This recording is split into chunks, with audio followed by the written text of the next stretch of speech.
Hey guys, welcome back to my channel, and today we're going to be doing a Liverpool versus Newcastle review. What a game this was. There's so much to unpack. Let's get into it. Newcastle were the dominant team in the first half. They had chance after chance. They were killing Liverpool in the counter, and Anthony Gordon had numerous opportunities to put Newcastle in front.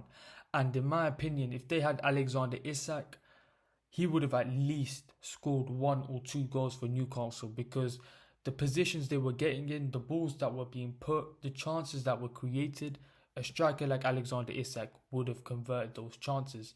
But in my opinion, Gordon had a good first half. He was getting to the right places, was letting off shots towards the goal. His link-up play was solid. I thought Newcastle were all over Liverpool. And it was very similar to the Carabao Cup final. Newcastle didn't allow Liverpool to play out from the back. They were pressing very well. They were winning all their duels. They were winning all the loose balls. And that's predominantly because of their midfield. A midfield of Bruno, Joelinton and Tonali. Not many midfields can compete with that. And today showed why they are one of the best midfields in the world. With all the possession and dominance that Newcastle displayed, they could not make Liverpool pay, and out of nowhere, Ryan Gravenberch converts a beautiful long-range shot against Nick Pope. Nick Pope could not even move. He was flat-footed, and it was an unbelievable near-post finish from Gravenberch. What a goal that was, and in my opinion, that completely shifted the momentum to Liverpool's side in the first half. However, Gravenberch's goal wasn't the only talking point in the first half. Anthony Gordon recklessly went into Van Dijk and got himself a red card. And in my opinion, this was a clear red card. There was no need for Anthony Gordon to go in recklessly like that, especially on Van Dijk's standing foot. You could really see the mark on Van Dijk's calf. It was a bad challenge, and Gordon apologised after the game. He knew he messed up. But in my opinion, I think Newcastle got too much into the moment. I felt like they were playing with passion and with their hearts instead of their head. And as a result of that, they got that inevitable red card. And as the second half begins, Hugo Ekitike grabs him a goal. And what a goal this was. He barely had any swing on the shot. He just rifled it into the bottom corner of the post stand. What a player this guy is. He is off and running. 3 goals in 3 games. Hugo Ekitike is on fire. And this was a very important goal for Liverpool. It was important for them to get an early goal in the second half to prevent Newcastle from building confidence. However, Newcastle just refused to go away, and eventually Bruno G scores a beautiful header. And I'm going to be completely honest, Newcastle were the better side the second half of this game. Even though they had 10 men, they were the team that were applying pressure to Liverpool, and it looked like Liverpool had 10 men on their team, to be honest. And this was very deserved by Newcastle. And in terms of the goal, it was a great finish from Bruno G. However, Kerkez's defending was very questionable. He wasn't even looking at the ball, he did not contest, and he was too easily beaten. And 2 games in for Liverpool, and Kerkez has not looked solid. But he is a new signing, he needs time to acclimatise. So, in my opinion, Liverpool should give him more time, but he needs to cut out these mistakes ASAP. And after knocking on the door throughout the entirety of the second half, Newcastle grab a goal. Nick Pope hoofs it into Liverpool's box and Osula finishes it. And Newcastle made it 2-2 from being 2-0 down and with 10 men. What resiliency from Newcastle right there. And what a performance they have put in with 10 men. You just have to tip your hat to Newcastle. They were brilliant against Liverpool. However, for Newcastle fans, Rio Ngumoha put the dagger in their hearts. In the right hand side, Liverpool worked it very well to Mo Salah. Mo Salah crosses it in first time. Szoboszlai does a beautiful dummy, and Rio Ngumoha finds himself alone in the box and wraps the ball top corner. What a finish from the 16-year-old. And as soon as he came onto the pitch, you can feel his impact. His first action takes two players on and gets a cross in. That's the type of player Rio Ngumoha is. He's direct, he's exciting, and he plays beyond his years. And what a moment it is for the kid. And let's be completely honest, it is a massive moment for Liverpool. Grabbing this late minute winner against Newcastle away, that's the type of result that wins you Premier League titles. And big credit to Rio, because he took that goal so well. And for his age, the composure he showed, it was tremendous. Here are my key points of the game.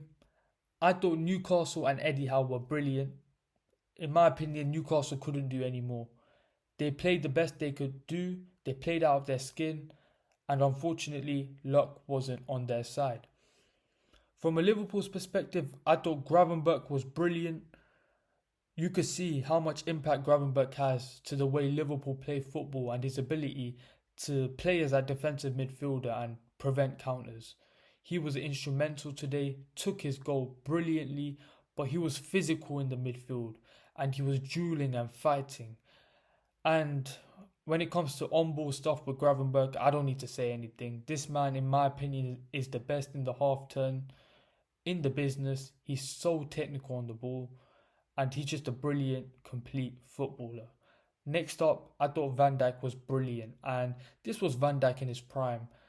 I thought Konate didn't play well and Kirkes didn't play well. And at times that left Van Dijk exposed, but Van Dijk dealt with Newcastle really well. And the way Newcastle were playing, they were putting in long throws, corners, set pieces, and Van Dijk was just a demon and a monster in the box, and nothing could beat Van Dijk. A colossal performance, and Virgil van Dijk reminded all of us why he is one of the greatest players to ever grace the Premier League. I thought Cody Gakpo was tremendous. I thought he was one of our only outlets today. He was taking players on, he was driving with the ball, and he grabbed 2 assists, and he was one of the shining lights of our attack today. I thought he put an absolute shift in. Another great performance was from Ekitike. Took his goal really well. He had his chance and took it with conviction. You can't ask much more. I thought Curtis Jones was brilliant. I thought he was great on the ball. He was fighting. He was taking players on. And as a pivot in the midfield, I thought he progressed play really well. I thought he had a very good performance today. And for me, the man of the match, Dominic Szoboszlai, was unbelievable. And I said before the game, we had to play Szoboszlai right back, because Szoboszlai, on the half turn, he's not the best because he's a bit stiff. But when he's facing towards the goal, his passing range is unbelievable. He has a motor. He's got all the physical attributes. He covers so much ground, and it showed. At right back, he was the best player on the pitch, and he was so immense for Liverpool. What a performance. And Liverpool fans really underrate this guy, man. He really is a big part of our team. And the dummy he gave for that final goal for Rio, it was just world class, and it was great footballing IQ. Szoboszlai was the man of the match. In my opinion, he was the best player on the pitch, and yeah, what a player he is. And then finally, Rio, again, was very positive when he came on and took the goal with such composure. So these were some of the great performances for Liverpool. However, there were some bad performances. I thought Kirkes looked exposed at times and did not deal with the goal well. So he needs to improve. Wirtz needs to be better.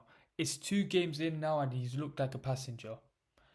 The one thing I always rate about Wirtz is that he works hard and he runs for the team. I will never question his work rate, but for the amount of money we paid for him, Wirtz needs to do more. And in my opinion, he will. there's going to be an adjustment period to the Premier League, and I'm pretty sure he will adjust because his footballing brain is so good and his ability on the ball is so good. It's only a matter of time. The pace and the physicality of the Premier League is difficult to adapt to, and there is going to be an adjustment period for Wirtz. I thought Konate was bad today. I'm not sure if links to Real Madrid have affected his performances recently, but he has not been playing good and he made a couple of mistakes. And at this level, you can't make too many mistakes, but Konate has. I think Konate will be back to his original form. I think he's still a great centre-back. Physically, I don't think not many centre-backs in the world can even compete with him. He's an aerial monster. He's a dual monster. He is one of the best centre-backs in the world. He just needs to get his head straight and be more focused, because Konate's performances, especially against Bournemouth and Newcastle, have been extremely underwhelming, and he needs to sort it out before the Arsenal game next week. Another point I want to talk about is how Liverpool missed McAllister. I know it was a stop and start game. There was a lot of set pieces, a lot of fouls, so it was very difficult for either team to get into rhythm. But without McAllister, we failed to establish any control in the midfield, and the ball retention from our team wasn't the greatest. And in my opinion, McAllister is so key to that part of our midfield. The final point I want to talk about is how Liverpool need an extra centre-back. For me, Liverpool should go for Guehi or Hincapi, because as it currently stands, the balance of the Liverpool team is off. When we're building up from the back, it's only two centre-backs, and it leaves Liverpool very exposed. So for me, Liverpool have to play out from the back with three centre-backs. It gives Liverpool more balance, more security, and it helps Liverpool play out from the back a lot easier compared to only having Konate and Van Dijk.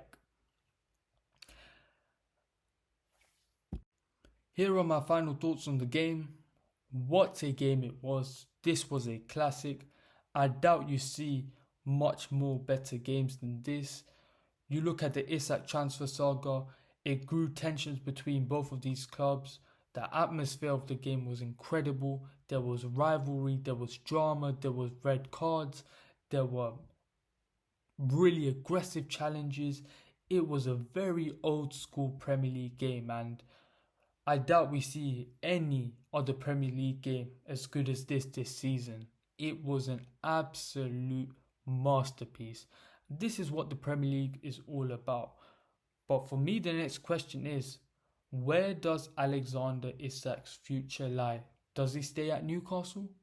Does he go to Liverpool? Does he go on strike? I have no idea. But in the coming days, I think all the answers will come. Thank you guys for watching the video. Like, share, subscribe, comment, and peace.